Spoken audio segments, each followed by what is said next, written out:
What's up, everybody? Welcome back to FDLU. I'm Brett Coleman. That's Chris Harris. And if you are here, you want to learn about how to identify the next fantasy football superstars on tape before the rest of your league mates do. So we're going to continue talking about that today, looking at some wide receivers, in particular looking at the traits we look for on film when we're trying to find good yards after catch threats, guys that are threats in the open field, guys that can take a top off a defense. This is all about speed today.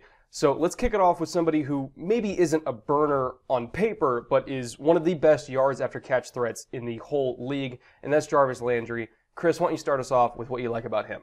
Well, thanks, Brett. I'm going to do it. I mean, this play in particular, obviously he's with the Dolphins on this film, but the Browns now, and it's such a good illustration of how fearless he is and how prepared he is to turn upfield and make a play. You know, he doesn't turn his head. He looks the ball in.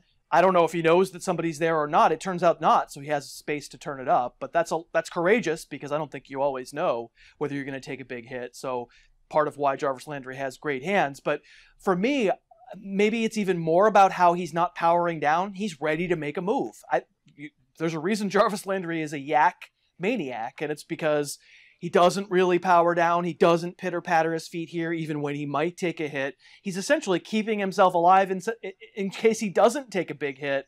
He can make a play afterwards, which is why, in this case, he can put his foot in the ground and go when the Buccaneers wind up not laying a big hit on him going over the middle here. Yeah, you know, it's his fearlessness really that does it for me, and he's one of the most fearless receivers over the middle in the whole league, and he's been that way since he was a rookie. It's part of the reason why he gets so many catches is because his quarterbacks know they can rely on him over the middle because he's going to catch everything because he doesn't care if he gets hit. And if you don't care if you get hit and then you don't get hit, you're going to be wide open for some yards after catch. So, again, it's fearlessness, it's instinct, it's not letting the threat of contact affect whether or not you're going to catch the ball. I mean, everything goes into it to make him a very, very good yards after catch receiver. And I could say the same thing about Sterling Shepard here. Also, one of my very favorite receivers in the league. Maybe a little bit more physically gifted than Jarvis, but in terms of, you know, instincts and intelligence, they're very much on the same level. And you can see Sterling here, he's not necessarily pitter-pattering his feet, but he does slow down. But it's not because he's expecting contact. He's slowing down, at least to me, and this is something that some coaches stress when you're working over the middle, is you want to catch the ball in front of you if you want to set up yards after catch opportunities. Because if the ball's in front of you, it means you can kind of run into the catch and really kind of preserve as much momentum as possible when you're working over the middle of the field. And you can see as he's looking the ball in, he kind of uses the ball and the act of catching it to kind of turn his shoulders upfield in one fluid motion. So he's slowing down on purpose, A, to settle down in between two zone defenders, but B, because as long as he's settling down and the ball is in front of him, that ball will naturally turn his shoulders upfield. And if he gets hit, he gets hit. He doesn't really care if he gets hit, but he's using it to kind of make his momentum as fluid as possible so that he can get as many yards out of this as possible. Not a huge gain, but it is noticeable when you're getting an extra 7 or 8 yards after catch over the course of a whole season, because that adds up to several hundred yards. So again, there's fearlessness, there's instincts, there's technique, there's little subtleties about how you work yourself in between zones. It's very, very subtle stuff, but it makes a big difference when it comes to production and ultimately points on your fantasy team.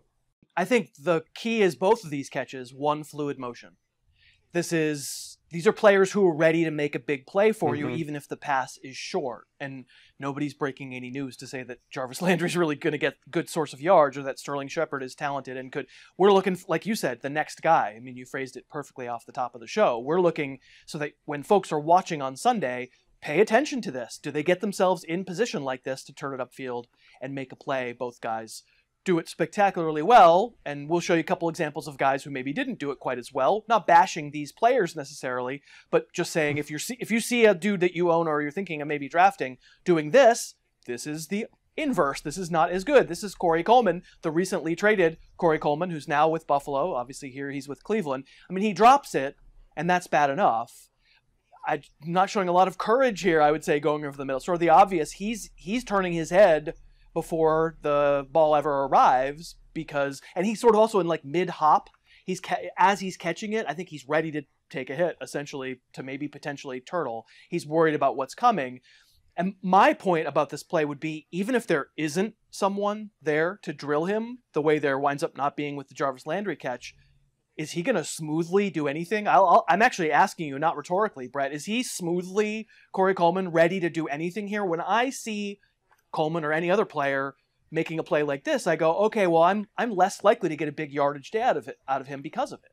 Yeah, he looks very rigid on this route, and it's kind of the opposite of somebody we're going to talk about in a minute here with Golden Tate, where it's a very similar situation where there's a hang zone defender on the other side, and he knows there's a hang zone defender on the other side, but rather than approaching the catch with a plan and knowing where he needs to go, just in terms of spatial awareness, knowing where the defender is and where he needs to go to avoid that defender after he makes the catch, rather than running this route with a plan, he's planning on getting hit. Whereas when Golden Tate runs this kind of route, he's planning on making the catch and then making a move. He's already got it thought out in his head 3 steps ahead what he's going to do. Whereas Corey Coleman did not. The only thing he was thinking about is, oh my God, I'm going to get drilled here, which affected him making the catch. And I think it's kind of ironic that him and Jarvis Landry were briefly teammates, and they kept Jarvis Landry because he's fearless over the middle and he makes this catch 10 times out of 10 times, whereas Corey Coleman maybe doesn't. So it is a big factor, the fearlessness and the instinct. It is a big factor in production because you're not going to get yards after catch if you don't get the catch first. So that's one of the big points here is if you're not making the catch, you're not getting the yards. And Corey Coleman he couldn't make the catch.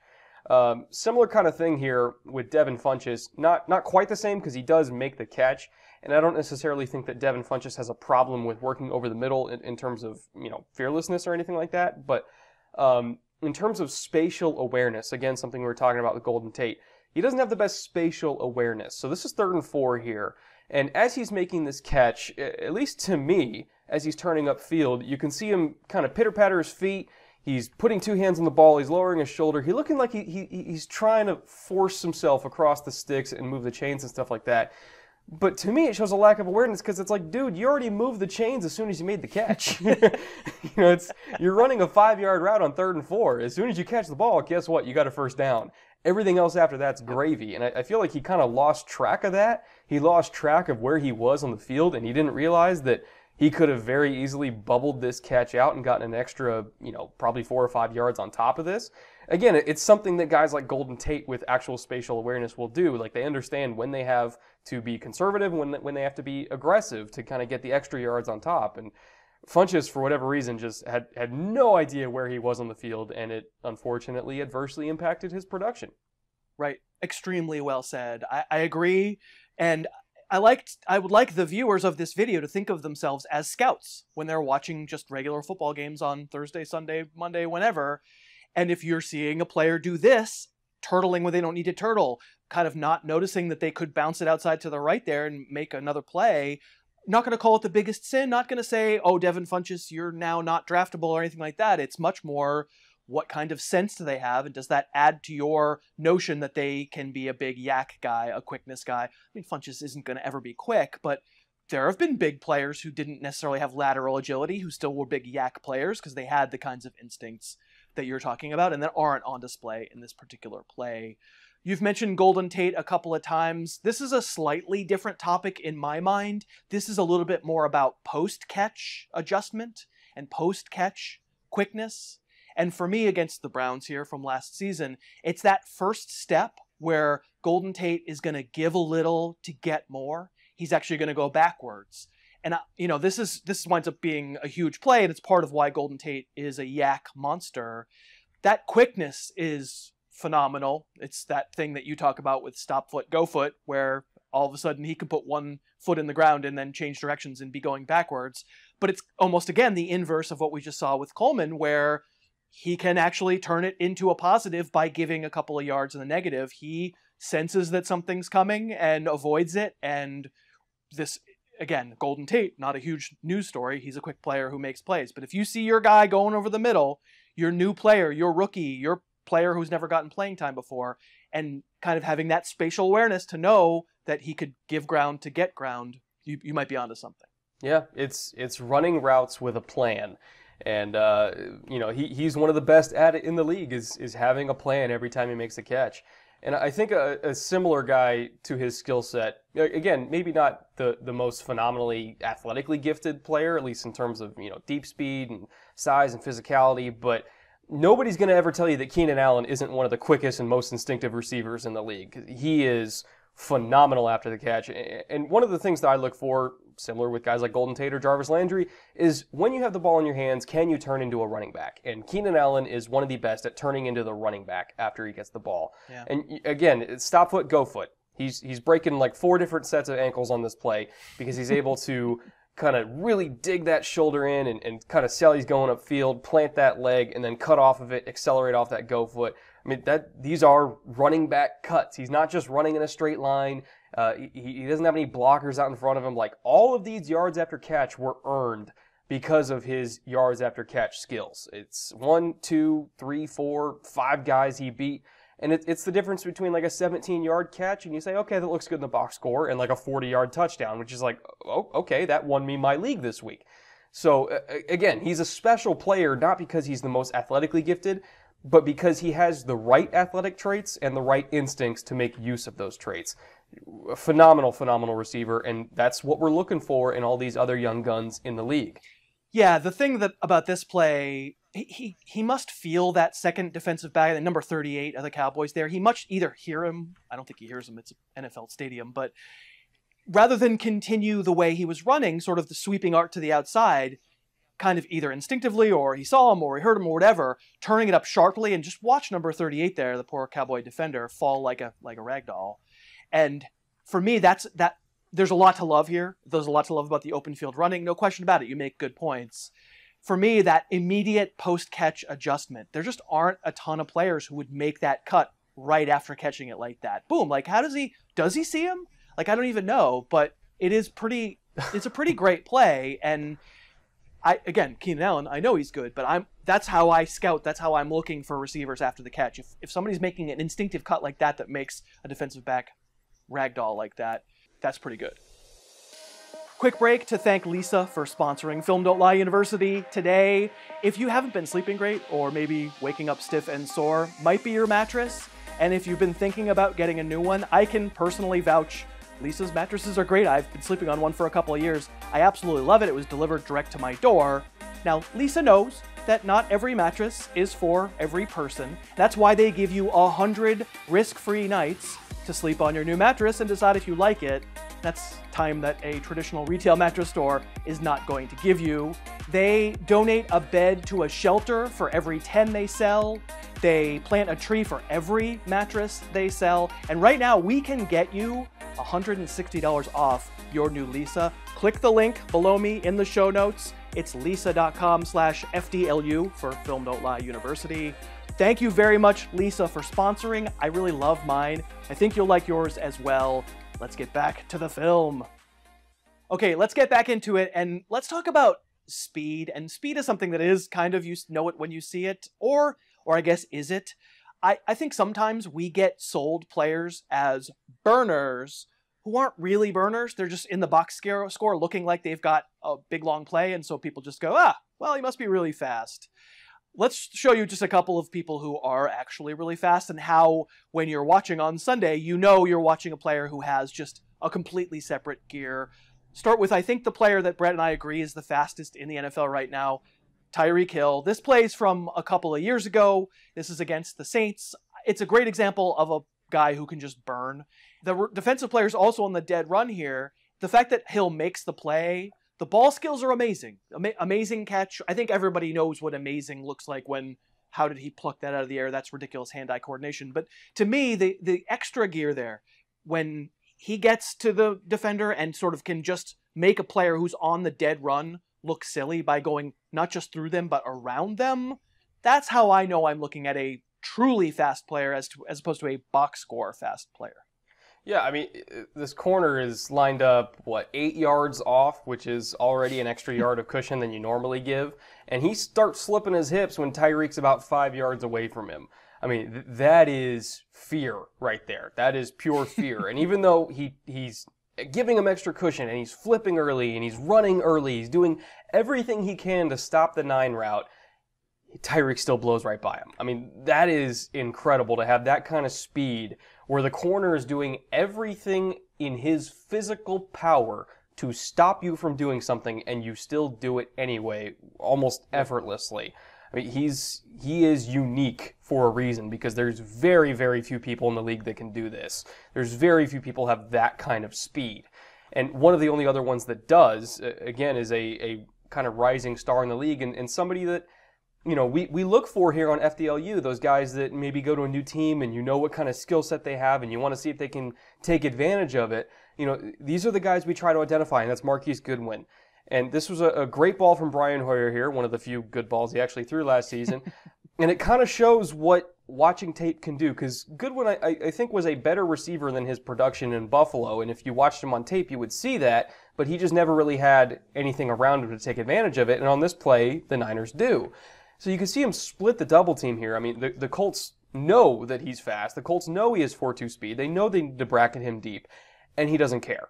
He says, I'm Marquise Goodwin. I'm going to split your double. Hoyer's going to leave that ball way out in front where only I can get it. He's going to trust me to go run under it, and I do, because I'm Marquise Goodwin. You know, this is the kind of stuff that we like to see. This is the kind of stuff that we know Kyle Shanahan will take advantage of. And it's the kind of stuff that we want to, you know, kind of teach you on FDLU, is how to identify these players that maybe you know they're more talented than their production. And when they go to a new team and a new system, you can already know that they're going to be valuable fantasy assets. There's a lot of people that left Marquise Goodwin for dead. But if you know how to identify a good player like Marquise Goodwin on tape, you can kind of get in on him before the crowd does. So again, he's the poster child for this whole series, which is knowing talent when you see it and knowing when to buy low.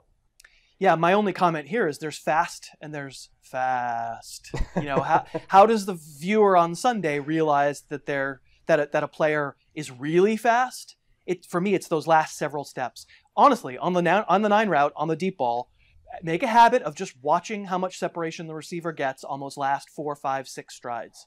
If they're going past people, professional athletes, fast professional athletes, who are on the dead run, and those 4, 5, 6 last steps are carrying the player past them. This is a great play. He's great ball skills. He leaps up. There's other good stuff here, but watch those last 4, 5, 6 strides. And just to note that just because someone makes a big play doesn't mean that they have deep speed. Let's look at Juju Smith-Schuster. You look in the box score and you say, cool, it's a 49-yard bomb, 40 yards in the air. Wow, Juju must have unbelievable deep speed. And I'm not trying to show you this play to say it's a bad play, but I think it's the good stuff in the play is illustrative of something else. Good compete, really good ball skills. It's a very good, accurate deep ball throw by Roethlisberger. But I don't think you watch this play and say, wow, Juju Smith-Schuster ran past Kareem Jackson. You know, and the point isn't that our viewers don't know what it looks like when someone does or doesn't run past someone else. It's that this is the advantage. This is the value to actually laying your eyes on game film, to actually watching the games themselves and realizing, oh, that's 49 yards, but it's because Juju's good at other stuff. All things being equal, you're likelier to get Marquise Goodwin or Tyreek Hill to give you a long touchdown that wins you a week than Juju. Yeah, you know, watching Tyreek Hill's speed in full speed and then Marquise Goodwin and then going to Juju, you can see how different receivers they are. They might end up with similar stat lines by the end of the year, but they're very different receivers. And looking at Kareem Jackson, I mean, at this stage of his career, he's running like 4.55, 4.6. Like, he used to be a high 4 corner as it is. And they just moved him to safety because, again, he just doesn't really have the juice anymore. So if you're looking at this kind of play, if this was Will Fuller, if this was Goodwin, if this was Tyreek, this is a 70-yard touchdown because they have the juice to just blow right by him when it's man cover one and the free safety stuck in the middle of the field. Like, that is a 70-yard touchdown all day long for guys with that kind of speed. But with Juju, it's more just a nice 49-yard catch, Which again, we like 49-yard catches, but that's the difference between 6 points on your fantasy team and 13 or 14 points on your fantasy team. So, we know he's going to be productive, but it's going to be a different kind of productive. And kind of speaking of Tyreek, again, the king of speed, we want to go back to reinforce this, how different receivers might end up with the same stat line. This counts as a very long touchdown pass, but it's really more like a punt return. I mean, everybody's seen this play. It's the famous one against the Cowboys. Tyreek's the only guy in the league that can do this. The Chiefs are the only team in the league that will run this because they're the only ones that can actually make it work. I mean, 31 out of 32 teams would never even attempt this because it's so utterly ridiculous. But when you have Tyreek, when you have a guy who is in a category of one, these are the kind of plays you can do, and you get 70 yards and a touchdown out of it, even if it's really just a punt return. Yeah, I mean, I nominated this play just as a fun way to end it, to say, hey, this is what speed looks like. I think we should refer to this is like half a Hail Mary. Should we call this the Half Mary? Like, we're not going to throw it down the field. Yeah, again, if your guy's doing this, Tyreek Hill has been discovered, but we certainly are interested in finding guys who could do this. Yeah. Once upon a time, Tyreek Hill was not discovered. And I think guys like Chris, and of course when I put out my episode on him, we were telling you a long time ago, like, no, this dude's for real. And again, that's what we're trying to teach you here on FDLU, is how you can identify the real from the fake before everybody else does. So thank you again for watching today. If you want to check out my channel, you can check out Chris's channel. We both do film study every week, all week throughout the season, forever. Chris has his almanac out right now for everybody who wants to win their fantasy league. I've got my Patreon rankings as well that you can check out. So we've got a whole bunch of content still coming on FDLU. We've still got quarterbacks to hit. We got a lot of quarterback stuff. So stay tuned. We'll be back soon with more stuff. And until then, later.